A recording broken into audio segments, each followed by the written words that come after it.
बिस्मिल्लाहिर्रहमानिर्रहीम। अस्सलाम वालेकुम डियर स्टूडेंट्स। हमारा लेक्चर प्रीवियस जो था वो कोहेसिव डिवाइसेस पे चल रहा था। हमने कोहेसिव डिवाइसेस कुछ टाइप्स पढ़ी, उनमें से रेफरेंसेस पढ़े, सब्स्टिट्यूशन पढ़े, एलिप्सिस पढ़े। आज हम जिस टाइप को पढ़ने जा रहे हैं कोहेसिव डिवाइसेस की, वो है कंजंक्शन। कंजंक्शन क्या है? कंजंक्शन आपको मालूम है कि ऐसा लफ्ज़ होता है जो कि मुख्तलिफ़ अल्फाज को, मुख्तलिफ़ जुमलों को आपस में एक दूसरे के साथ लिंक करता है, जोड़ता है। वही उसकी डेफिनेशन लिखता है, a word which joins words and sentences such as but, when, and, so, or, unless, etcetera.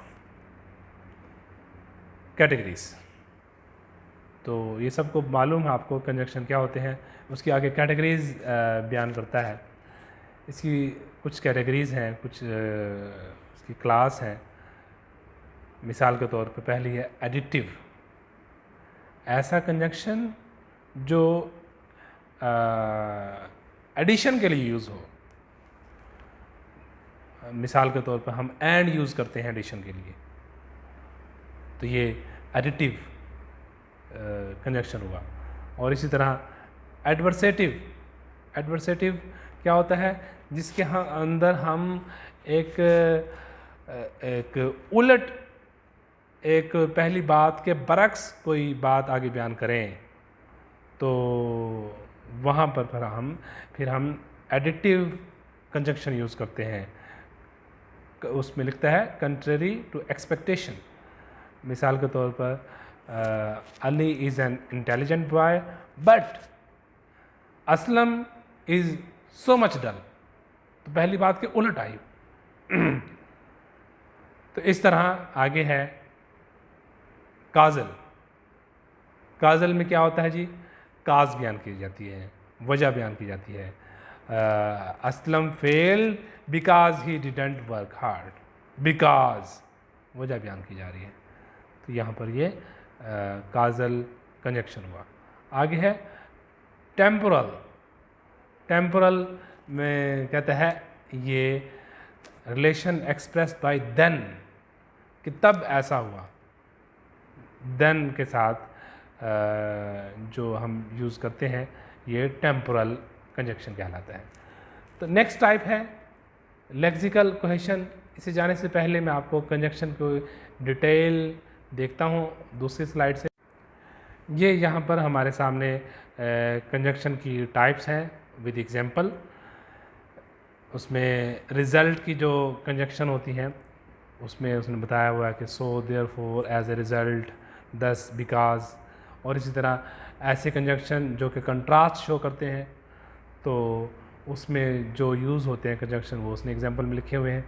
और इसी तरह ऐसे कंजंक्शन जो क्वालिफाई कर रहे होते हैं, क्वालिफाइंग का काम करते हैं, तो उसमें जो कंजंक्शन यूज़ होते हैं वो उसने यूज़ किए हुए हैं। नेक्स्ट रिफॉर्मुलेशन में जो यूज़ होते हैं वो उसने यूज़ कर रखे हैं। तो कंपैरिजन के उसने यूज़ किए हुए हैं। और आगे फर्दर एडिशन के हैं। और नेक्स्ट है एग्जाम्पलिफिकेशन के और सीक्वेंसिंग के। तो नेक्स्ट हमारा है lexical cohesion. Next type lexical cohesion कहता है कि is established through vocabulary. Lexical cohesion कैसे क्रिएट होता है? वोकैबुलरी क्रिएट करती है। कैसे वोकैबुलरी क्रिएट करती है जी?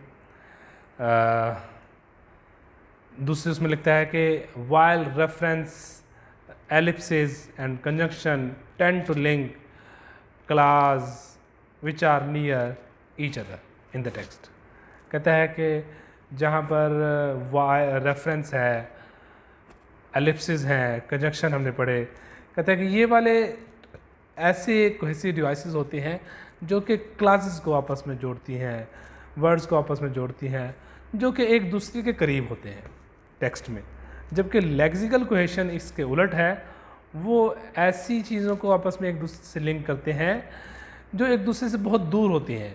और कहते हैं much larger parts of the text, text के बहुत बड़े हिस्से को आपस में एक दूसरे के साथ जोड़ रहे होते हैं। मिसाल के तौर पर लिखता है lexical cohesion is created. Lexical cohesion कैसे क्रिएट होता है, ये दो टर्म उसने बताई, एक तो रीअटेरिएशन और दूसरा है कोलोकेशन। इन दो के ज़रिए लेक्सिकल कोहेशन क्रिएट होता है। रीअटेरिएशन क्या है? रीअटेरिएशन कहता है the repetition of the same word, same लफ्ज़ की रेपिटेशन इज कॉल्ड रीअटेरिएशन। और इसके अलावा रीअटेरिएशन में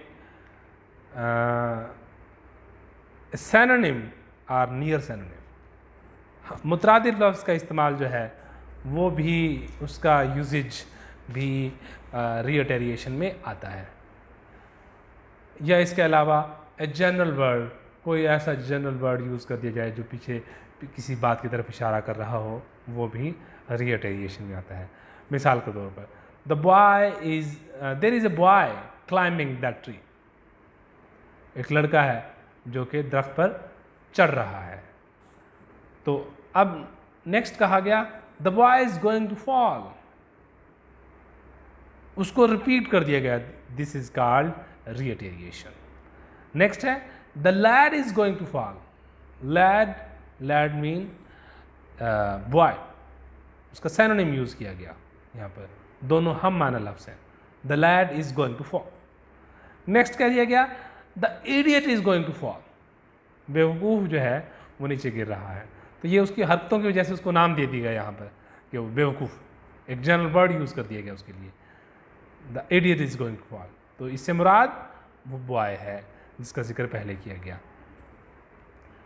तो यूँ ये रीअटेरिएशन है, तो जो कि लेक्सिकल कोहेशन की एक फॉर्म है।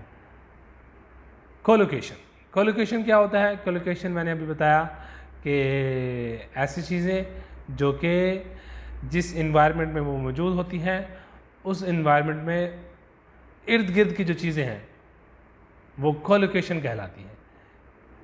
तो इसको हम नेक्स्ट एक स्लाइड में देखते हैं। यहाँ पर कोलोकेशन आपके सामने है। यहाँ पर लिखता है कि definition is a natural combination of words. Collocation की डेफिनेशन क्या है जी? नेचुरल कम्बिनेशन ऑफ वर्ड्स, कुदरती कम्बिनेशन है, वो कुदरती तौर पर वो चीज़ें वहाँ पर मौजूद हैं। It refers to the way English words are closely associated with each other. ये इस चीज़ का इशारा इस चीज़ की तरफ है कि इंग्लिश वर्ड्स नहीं बल्कि मुतलका, हम मुतलकन जस्ट वर्ड्स कहें कि वर्ड्स आपस में एक दूसरे के साथ एसोसिएटेड हैं। This collocation divides into two types. Collocation की कहता है कि दो टाइप्स हैं। कौन कौन सी हैं? पहली है सिस्टमेटिक सिमेंटिक रिलेशन या सिस्टमेटिकली क्लासिफाइएबल। वो कौन सी टाइप है? उसमें एग्जांपल देता है। मिसाल के तौर पर Mary likes green apples, she does not like red one. तो यहाँ पर मैरी लाइक्स ग्रीन एप्पल्स, यहाँ पर उसने ग्रीन का लफ्ज़ इस्तेमाल किया और आगे उसने कहा she does not like red ones. अब रेड और ग्रीन दोनों का नेचुरल कम्बिनेशन है कि उसने दोनों कलर्स ही हैं और कुदरती तौर पर ग्रीन एप्पल भी और रेड एप्पल भी पाए जाते हैं। तो ये कोलोकेशन हो गया और ये सिस्टमैटिक सिमेंटिक रिलेशन हो गया कि मतलब कुदरती तौर पर ग्रीन और रेड पाए जाते हैं, इसलिए उसने कहा कि ये सिमेंटिक रिलेशनशिप हो गया। तो नेक्स्ट है हमारे पास, वो है non systematic semantic relation collocation का, जिसको कहता है कि नॉट सिस्टमेटिकली क्लासिफाइएबल। उसके एग्जांपल में लिखता है कि Mary spend 3 hours in the garden yesterday. Garden में 3 घंटे उसने गुजारे। She was digging potatoes, potatoes को खोद के निकालना, डिंगिंग। अब डिंगिंग कहाँ होगी जी? गार्डन में। तो यूँ ये दोनों जो है उसमें एक दूसरे के साथ नेचुरल सेटिंग में पाए जाते हैं, तो इस वजह से इनको कोलोकेशन कहेंगे हम, जो कि एक दूसरे के साथ पाए जाते हैं। तो ये कोलोकेशन हो गए। ये लेक्सिकल आइटम की हमने अंदर उसको पढ़ा था कि वो कोलोकेशन के ज़रिए से एक दूसरे के साथ इंटरलिंक्ड होते हैं। तो होपफुली आपको समझ में आ गया होगा। अच्छा, इसमें एक चीज़ और कि हम जस्ट रेफरेंसेस के अंदर जस्ट कोलोकेशन को डिस्क्राइब कर देंगे, उसकी फर्दर जो टाइप्स हैं सिमेंटिक, सिस्टमेटिक, इस चीज़ को हम इसमें ज़्यादा गहराई में नहीं जाएंगे, बल्कि हम दोनों चीज़ों को, ये मैरी वाली जो एग्जांपल है ग्रीन एप्पल वाली और दूसरा गार्डन और डिंगिंग वाली जो एग्जांपल है, हम दोनों को ही कोट कर देंगे, ज़्यादा उसकी डिटेल में नहीं जाएंगे।